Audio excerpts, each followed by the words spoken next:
যারা ৩০ থেকে ৪০ সেকেন্ডের বেশি সহবাস করতে পারেন না, ৩০ থেকে ৪০ সেকেন্ডের ভিতরেই আপনার বীর্যপাত হয়ে যায়। আপনাকে ৩টি টেকনিক শিখিয়ে দেব। এই ৩টি টেকনিকের মাধ্যমে আপনার সহবাসের স্থায়িত্ব বাড়বে এবং টাইমিংটা বৃদ্ধি হবে এবং আপনার লিঙ্গ শক্ত থাকবে এবং ৩০ থেকে ৪০ মিনিট পর্যন্ত আপনি সহবাস করতে পারবেন। তো এভরিওয়ান, আজকের এই ভিডিওটি খুবই গুরুত্বপূর্ণ একটি ভিডিও, কারণ অনেকেই কিন্তু উত্থানজনিত সমস্যায় ভুগতেছেন। অনেকেই কিন্তু একদম টাইমিং দিতে পারেন না, স্ত্রীকে সহবাস করার আগেই তার বীর্যপাত হয়ে যায়। আজকে 3টি টেকনিকের মাধ্যমে আপনার সহবাসের টাইমিংটা অনেকটাই বৃদ্ধি হবে, নর্মাল 30 থেকে 40 মিনিটের মতো। এবার আসা যাক 1 নম্বর পয়েন্টে।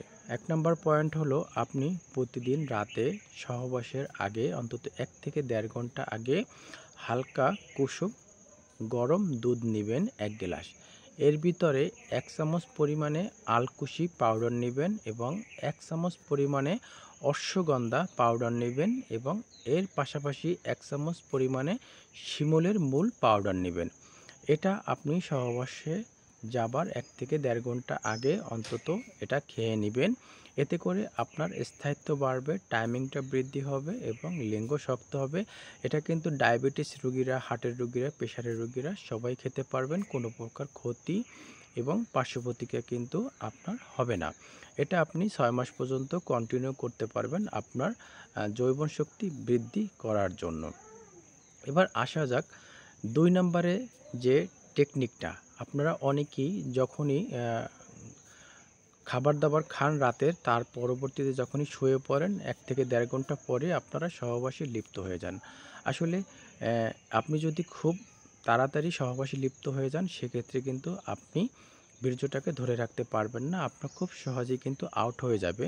তাই সহবাস আপনি খুব গভীর রাতের বেলা, মানে ভোর রাতে যদি আপনি সহবাসে লিপ্ত হন, সেই ক্ষেত্রে কিন্তু আপনার স্থায়িত্ব বাড়বে, টাইমিংটাও বৃদ্ধি হবে এবং সহবাসের আপনার অনেকটাই টাইম কিন্তু বাড়াতে সাহায্য করে, কারণ এই সময় আপনার হরমোন ব্যালেন্সটা কিন্তু ঠিক থাকে।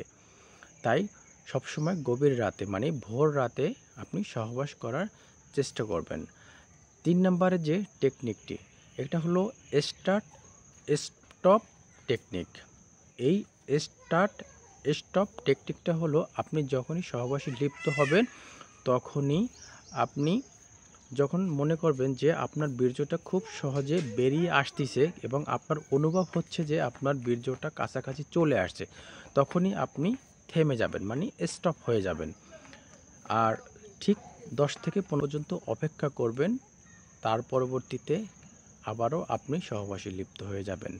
এভাবে দেখবেন আপনার স্টার্ট এবং স্টপ টেকনিকটা যদি আপনি অবলম্বন করতে পারেন, তাহলে কিন্তু আপনার খুব সহজেই কিন্তু আপনার স্থায়িত্ব বাড়াতে পারবেন, টাইমিংটাও বৃদ্ধি করতে পারবেন।